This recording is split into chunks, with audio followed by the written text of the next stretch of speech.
just have to wait until it gets so bad that enough Catholics are on their knees begging God to change it or to pull it straight. Because if God gave us the answer before enough Catholics really wanted the solution, then he would be throwing pearls in front of swine.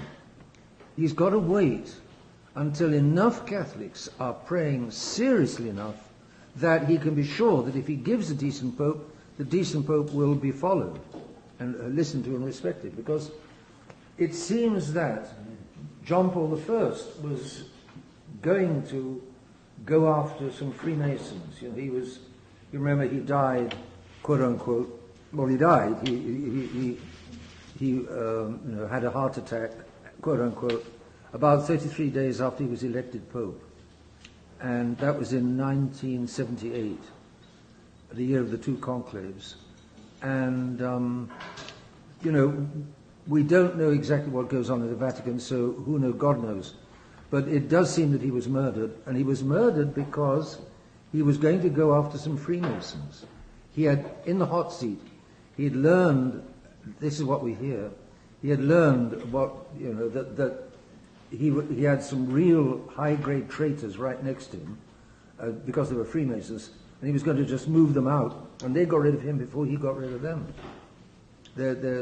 And that was, again, God's allowance.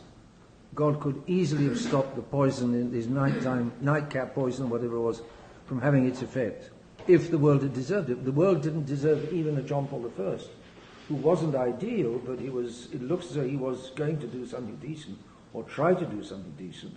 The world didn't deserve him, so we got John Paul II instead, which is about as much as we could take, as the world could take. And now France, I hear, is very popular in the media. The media love him.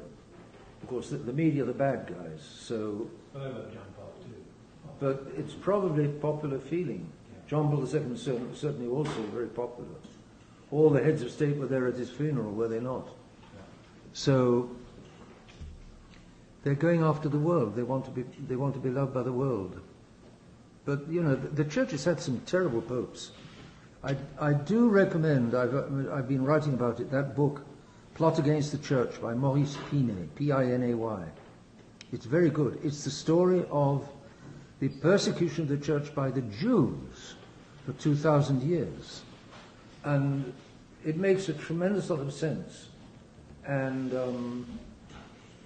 there you see, there was a pope in the Middle Ages called Anacletus II, who I think was finally decreed to be an anti-pope. I can't remember. But he was terrible. He was Jewish, and he was going to turn the church over to the Jews, just like today.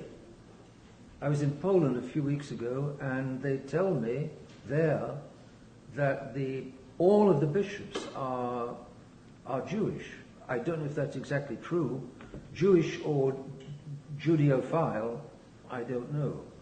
But that's the effect of John Paul II.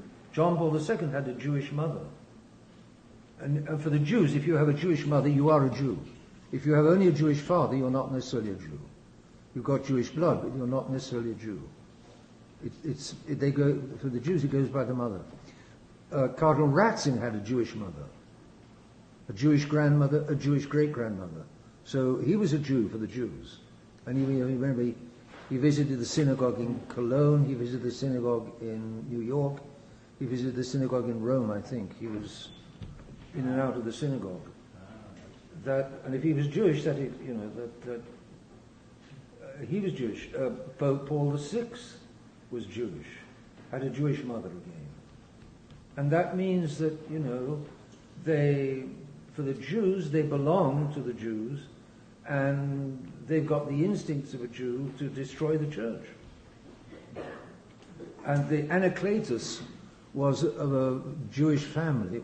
He made himself, he was very able, made himself popular inside the church and gained all power and was going to devastate the church. But in the Middle Ages, they had two great saints at that moment. It's all in this book, St. Bernard and St. Norbert.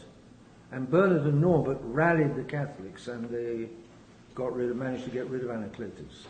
But today... Yes, sir. Can you explain